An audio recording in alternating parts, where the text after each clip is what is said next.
Hey there, welcome to today's video. So let's talk about a common problem that many C++ developers face when trying to implement a sequence lock. You see, the issue arises when we want to create a sequence lock in C++23 without relying on non-standard extensions or undefined behavior.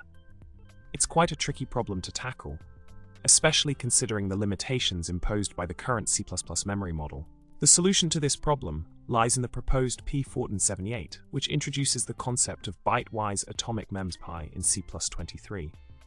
This proposal suggests adding atomic _load _per _byte _memcpy and atomic _store _per _byte _memcpy to a new header Bytewise _atomic _memcpy, enabling us to copy data with atomic semantics.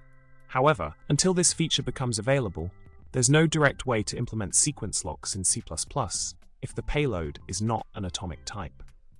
The crux of the matter is that data races, which are typically present in sequence locks, are considered undefined behavior in the current C++ memory model. In essence, the introduction of P1478 is crucial for enabling the correct implementation of sequence locks in C++23. While some developers may currently overlook the issue and resort to using plain memcpy, it's important to bear in mind that such implementations may break unexpectedly due to the undefined behavior associated with data races. By adhering to the principles outlined in P1478, we can ensure a more robust and reliable approach to implementing sequence locks in C++.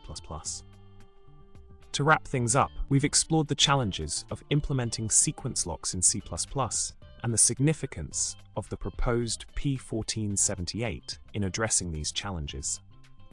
It's essential to stay informed about the latest developments in the C++ language to ensure the integrity and correctness of our code. Thanks for watching, and remember to subscribe, like, and comment below with your thoughts. Until next time.